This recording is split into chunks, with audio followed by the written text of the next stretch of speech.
1st of June, Rabbi Moore, Parsha Hashavua. Nasso. You can hear me? I can hear you, yes. Very good.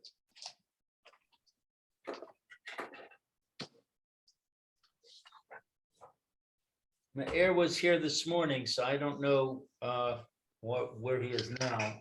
Steve sent me an email asking me for a link. He said he'd been having trouble connecting. So I sent him a response. So hopefully we'll see him too. Sound like Darwin. Sent him Darwin, the missing link. what? I said, you sound like Darwin. You sent him the missing link. Ah, yes, that's right. Okay. All right, so I think we were up to the Rashi on 32. Right. And I sent Yechiel also he asked me for a copy of the book for this Pasuk. So I expect him to be here too also. All right. We say dosam the Mace Rehem. Okay, so they're pegs and they're ropes. Shall amudim of the pillars. Shehare yis dos umes rei hakelaim. That we see that their pegs and their ropes were of the curtains. Hamasa. No, what Shahare Yiseda to Mesa Kloim, B'Masa B'nei Gershon Hoyu. See, Rashi is placed with a problem. It mentions, it actually doesn't mention Yisedos, but it mentions Meisrehem twice. Right. It mentions it in Pasuk Chavav, in Pasuk 26, where it says that was the job of the B'nei Gershon. Right. And in our Pasuk here, Pasuk 32, it says the Meisrehem was the job of the B'nei Merari. Aha. So it's a stira. Right.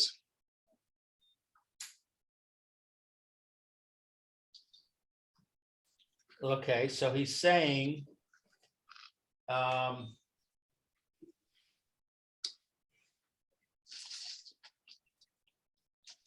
they were included in the load of the sons of Gershon.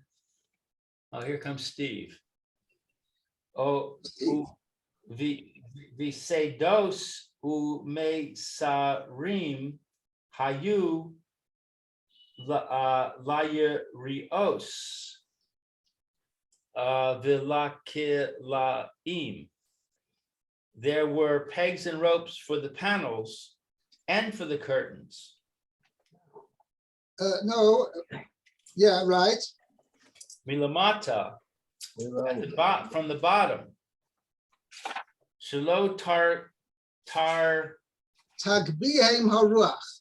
That the wind shouldn't lift them up, and they shouldn't flap in the wind. You're right. So they were tied at the bottom, so they shouldn't flap in the wind.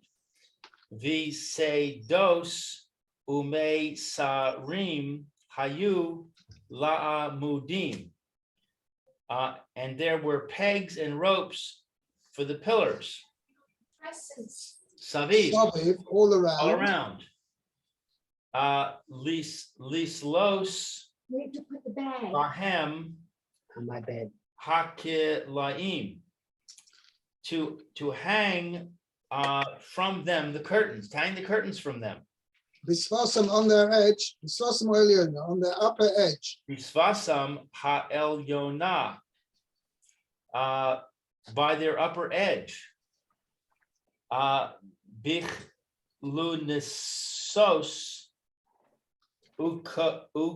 kundasin, with poles and rods. Kamo shenuya bima leches ha mishkan.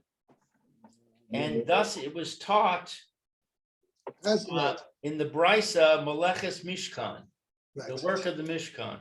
Okay. So what Rashi is pointing out as follows: there was actually an interesting, how should I say, constructual difficulty in how the whole structure of the enclosure of the courtyard was held in place, because the pillars l'chayra were freestanding. So how on earth did they make sure that they remained in the same place and didn't fall over? And not only that, besides they had to stand, they also had to hold the curtains, the hangings, which were all around, which was actual enclosed the courtyard. So Rashi says that these pillars had ropes attached to them with pegs, and each pillar was independently attached to the ground with these ropes and pegs. So it was held in place, but it stood it was positioned in a particular place, and it was held in place by these ropes and pegs. And they were these ropes and pegs obviously were stretched in all four, I don't know how many directions. So therefore, it was held firmly in place that it wouldn't move. And similarly, every single pillar along the way. In fact, there was a pillar every five amas. Was another pillar. What were the ropes tied to? The ground. There were pegs on the pillar itself. Yeah. Hooks on the pillar itself, and on the ground they were pulled towards the ground, and these pegs, they were attached to the pegs, and the pegs were held it firmly into the ground, like a good old tent. How do you put up your tent? So it's like stakes that you hammer in the ground for your tent? Right. They hammered them in the ground? They hammered into the ground, correct. Ah. I see. So that was the ropes and the pegs for the pillars. Call them actually stakes, staves, whatever you want to call them. Okay, pegs. Then, but besides that, also the curtains themselves, the hangings, which created the enclosure, which was actually the hangings were the actual ones which actually made a partition from what was inside the courtyard and from what was out, right? They're like a fence. So that actual fence was also, those hangings also had tying ropes attached to them with pegs at the bottom to hold them in place, but they shouldn't fly in the wind. That's what Rashi's saying over here. So there were two sets, and one was carried by Itamar and the other by... Well, one was carried by the sons of Gershon, and one was carried by the sons of Merari. And Itamar was in charge of the whole operation? Itamar was in charge of the operation of the Bnei Gershon. Oh, okay. So Merari was under somebody else? It sounds like it. Doesn't say exactly who. Rashi doesn't say it here. Okay. Okay. Hello, Meir. Hello, Steve. Hello, Yechiel. Oh. What Steve, I'm Parsha? glad to see you got the link. I don't know. We were having a problem getting in. That's why. What Parsha are we on? We are now. We just finished Lamed Beis. Turn over the page. I think we're going to skip now.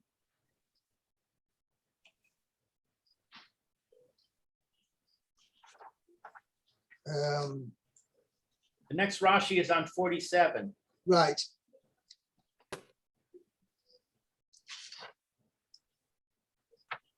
You're going to skip now to 47. Okay, the psukim in between each of the, by the way, there's a very interesting point which I have not seen mentioned by the Mefarshim, and something actually a very interesting, how should I say it, mathematical, not quite mathematical, yeah. In last week's Parsha, towards the end of last week's Parsha, it mentions how many the Moshe Rabbeinu was told to count the sons of Levi, the children of Levi, from the age of a month and up. Okay? The chapter Daled, sorry.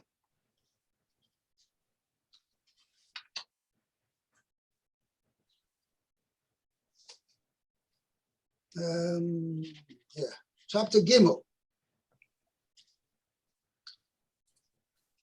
Because each person would have a job and how much they were each one. It says the Gershon were 7,500, and the Bnei Kahos were 8,600, and the Bnei Merari, they were 6,200.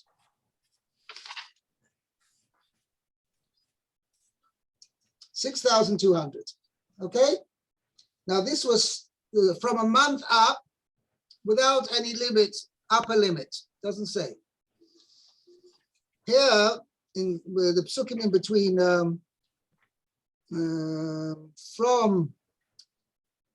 basically from Pasuk Lamed Dalet to the end of the Parsha here, going chapter Dalet, back to us, okay?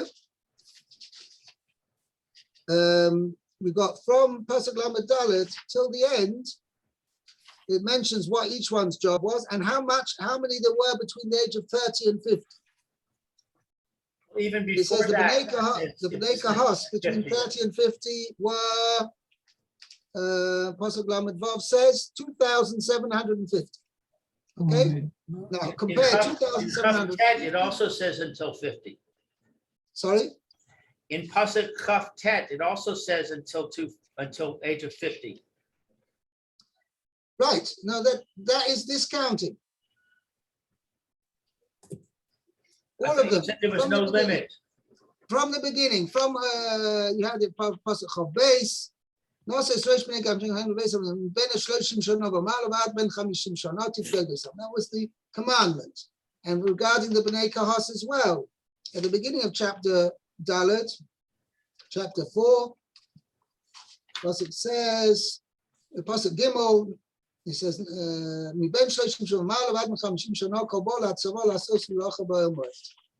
each of them, each of the Bnei Kahos, Bnei Gershon, Bnei Merari, each one, Moshe Rabbeinu was commanded separately to count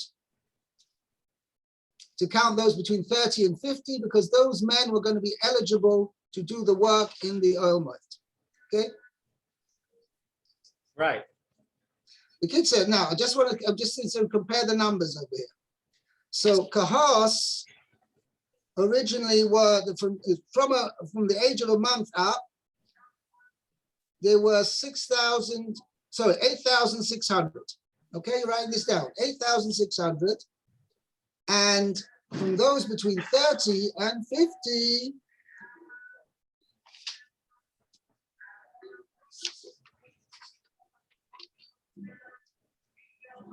it says, where is it?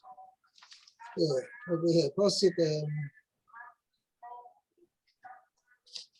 Bnei Kahos. Yeah, I'm sorry, we're just doing here. Bnei Kahos, they were from 2,750. Well, it's pretty much a good spread. 6,600 from age a month up, without a limit, upper limit. And then you have 2,750 between the age of 30 and 50. Okay? If you want to know, I did a calculation. It comes out that the average age of a Levite, or one of the members of the children of Kahos, comes out, he lived to something, a range of 62 years old. That's pretty That's pretty young. pretty young, but we'll see. Things get worse there.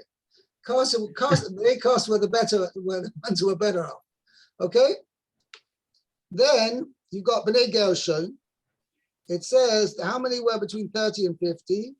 2,630. Okay. And those from a month up was 7,500. Okay. So according to my calculation, it came out that the average age of a member of the Bnei Gershon was about 57. Okay, but that's okay. But now we come to the Bnei Merori, we see something which is, it comes out that the total number of the Bnei Merori was 6,200.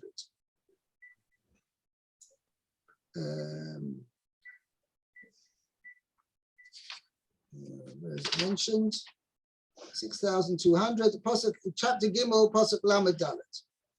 Yeah, and those between 30 and 50, and Pasuk Mem Dalet over here, chapter Dalet, Pasuk Mem Dalet, was 3,200. Now that comes out that between all those who are less than 30, he only leaves you 3,000.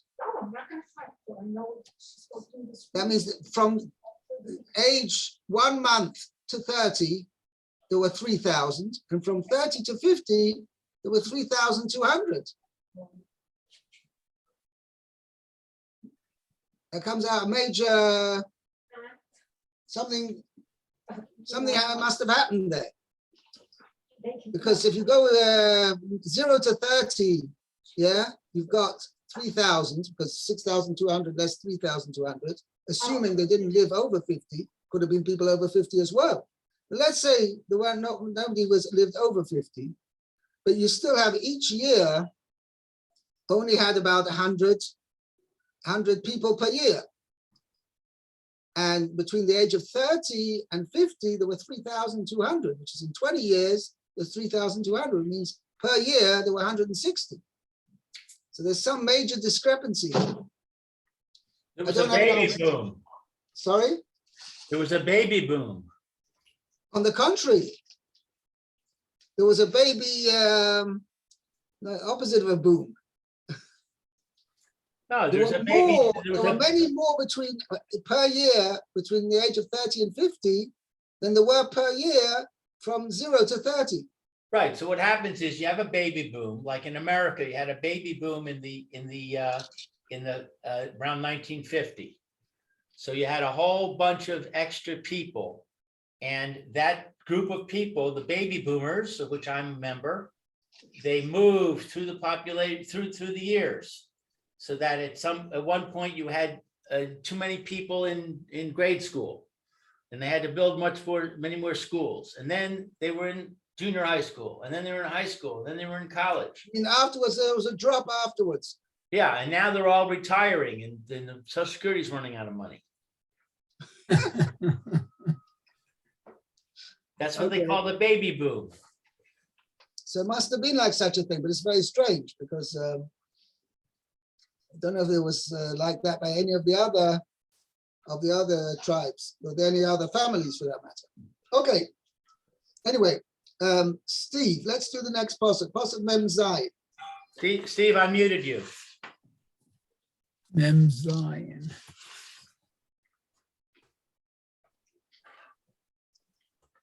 Steve, you're muted.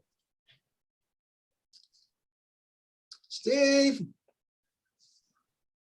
we can't hear you. Okay, can you hear me now? Yeah, I'm sorry, I muted you because there was a That's background okay. noise. Okay. I'll find somewhere to forgive you for that. Don't worry about it. Okay. מבין 30 שנה ומעלה, ועד בין 50 שנה, okay, from 30 years and up until the age of 50, כל הבא לעובד עבודת עבודה, all those who come to work, the workings of the work. So Rashi's going to dwell, what is that? What is the avodas avodah? I don't know, either schlepping or No, we're gonna see, Rashi's gonna say, next Okay. thing is this. Avodat Maseh and the Nasso. service, Masah, the service of carrying, Ba'ohel Moed, in the tent of the meeting. Right, Okay, now Rashi, Avodat Avodah, he Hashir b'mitzvot Netzaltayim, Tayim Kinoros. v'kavanot. The Kinoros. Kinorot, oh my eyes. It's the singing and it's of the symbols The and the music, harp. He translates kinorot as harps. so it's a string instrument, anyway. And shehi avoda la'avoda acheret. That's it's a service for another service. Right, in other words, it was a subsidiary service. It wasn't the main service of actually offering Kabbalahs, but it was another service which also had a din of avodah that had to be done with Musical orchestra. but it had to be done only by the Levim. It couldn't be done by somebody outside. Okay, the avodat masha, in the service of carrying kamishpato, Kamashma'o. kamashma'o. Okay, as its plain meaning, in other words, carrying. Right. Okay. So it sounds like over here. Yeah. Okay.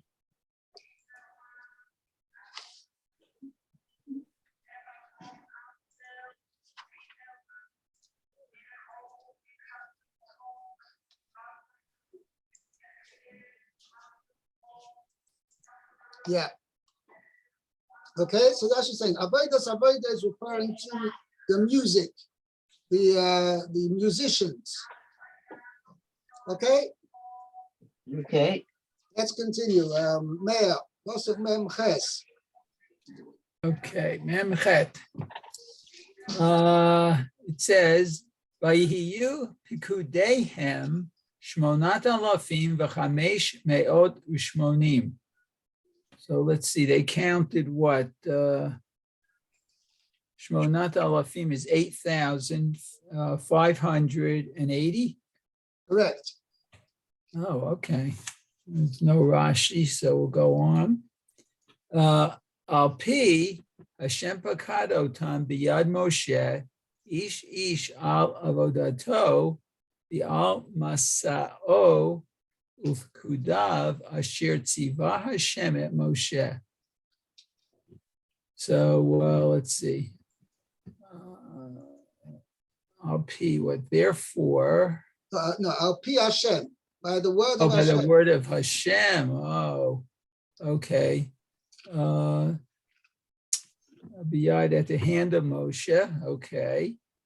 By the mouth, by the word of Hashem. By the word of Hashem, by the hand of Moshe, he counted them. He appointed them through Moshe, ish al avodaso, each man to his job, the al masor and his carrying job. And his carrying job. Okay.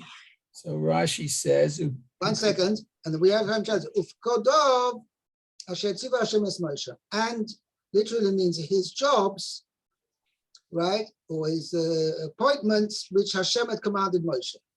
So Rashi is going to point out what this sounds a superfluous sentence. oh, Okay. So B'kadav asher tziva Hashem et Moshe. Okay. And his jobs were counted as Hashem commanded Moshe. Okay. Let's see. Ve'otan ha'pikudim hayu b'mitzvah mi ben shloshim shana ve'ad ben chamishim. Okay.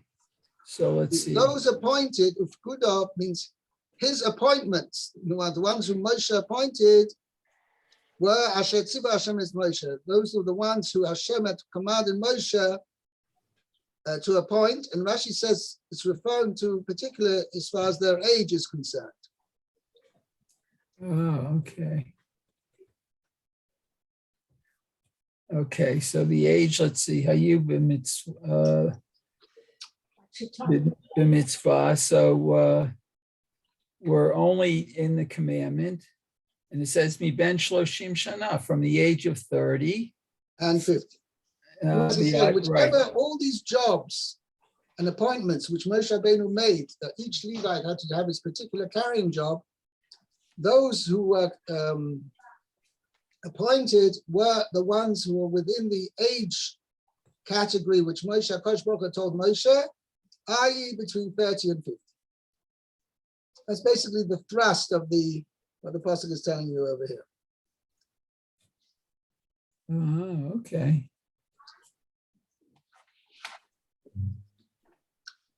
Okay? Okay, good. Now, let's make a start on the next Lu. Pasuk, next chapter Hey, chapter 5. Vayidaber Hashem el Moshe lemor, Tav el b'nei Yisrael, Tav es b'nei Yisrael. S, not L. Tav es b'nei Yisrael, v'shalchu min ha-machaneh kol tsarua b'chol zav b'chol tamei lanefesh. Okay, so Hashem spoke to Moshe saying, command the children of Israel that they will send away from the camp all Every Sarua, Tsaras, any person, every person who has Tsaras, and everyone that had a Zav, Zav mission, right? and everyone that was impure from a corpse. Okay. So the Rashi on Tav es b'nei Yisrael v'gomer, command the children of Israel, etc. Parasha zo ne'em ra. This pasuk was said. Actually, this section, Parsha means this section. Oh, this section was said B'yom shehukam hamishkan, on the day of the erecting of the tabernacle. Ushemona parashios ne'emru bo b'yom. And 8 sections were said on that day. Kede Isa b'maseches Gitin, as it is explained in the tractate of Gittin.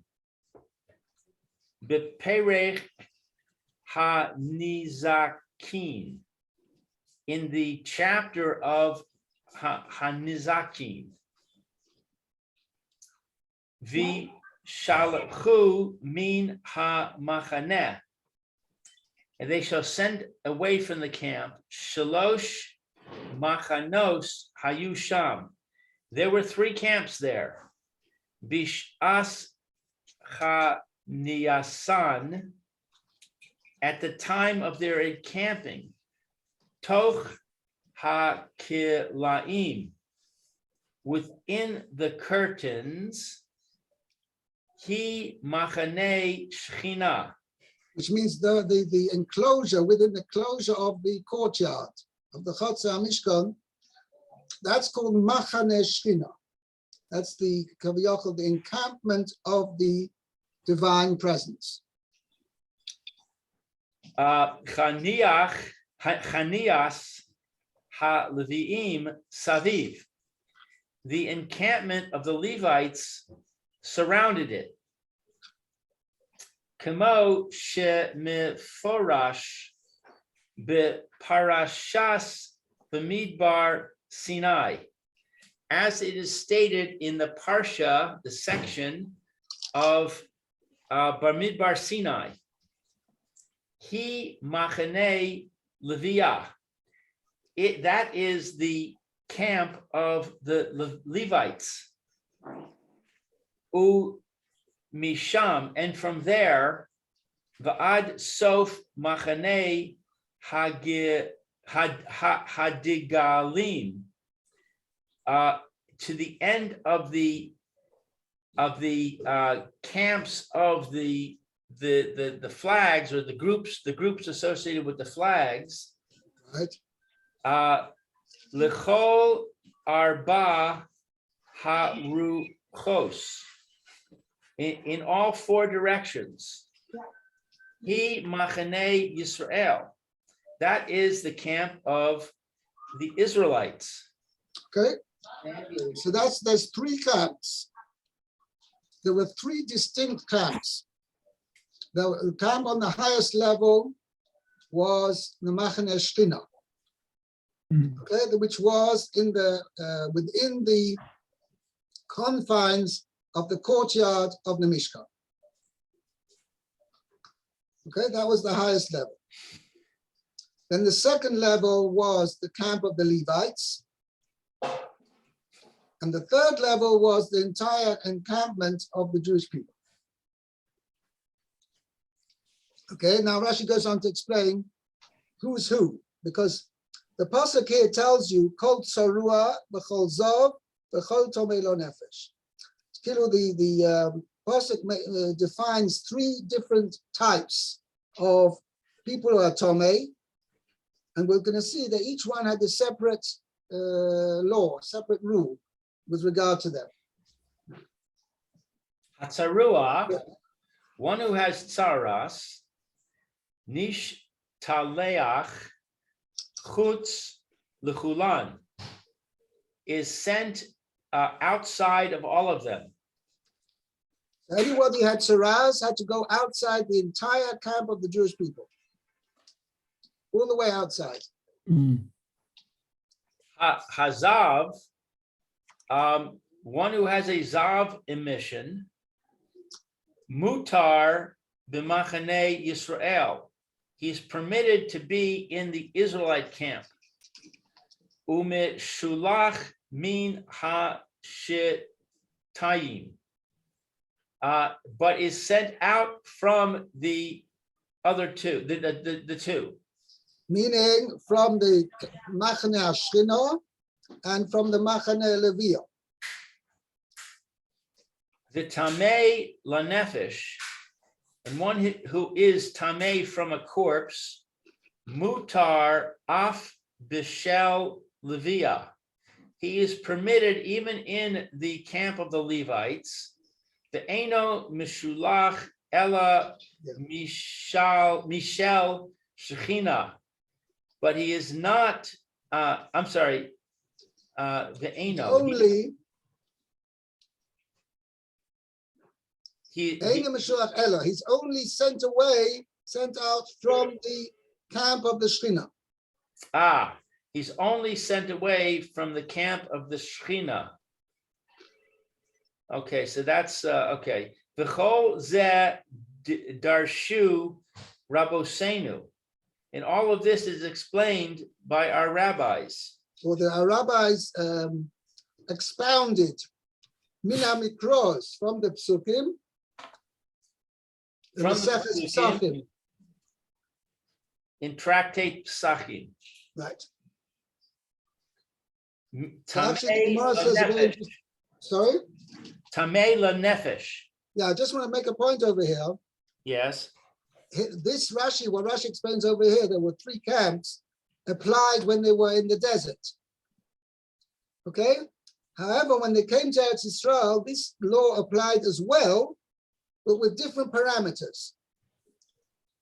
And it's as follows. The Machne Shechina was within the courtyard of the Mishkan, and later on, the courtyard of the Beis Hamikdash, the Azora, the courtyard of the Beis Hamikdash, that was the Machane Shechina. Okay. Second stage was what in this desert was the Machane Leviah. When they had the Beis Hamikdash, it was the Har Habayis, the entire, should we say, land, entire section of the Har Habayis. That was the Machane Leviah. Right? And then the third section, which was like equivalent to the Machane Yisrael in the Midbar, was Yerushalayim within its walls, and similarly any other walled city within the walls. So therefore, for instance, somebody who had Soras was not allowed within any walled city, as we find with Gehazi and his 3 sons. So there were 4 men, right, who were outside the city, Pesach Hashar. They stayed by the entrance, but they weren't allowed into the city. Why was that? Because the Arba Anashim Mitzrayim, since they had Tzoras, therefore they weren't allowed into the city. So every single walled city, and Yerushalayim as well, within the city was considered like the Machane Yisrael, and that was the 3rd level of Machane. Okay, then we'll leave this next Rashi for tomorrow, Be'ezrat Hashem, and we'll stop here. Thank you, Rabbi. Okay, Have a thank great you. day. Be Have a well. good day.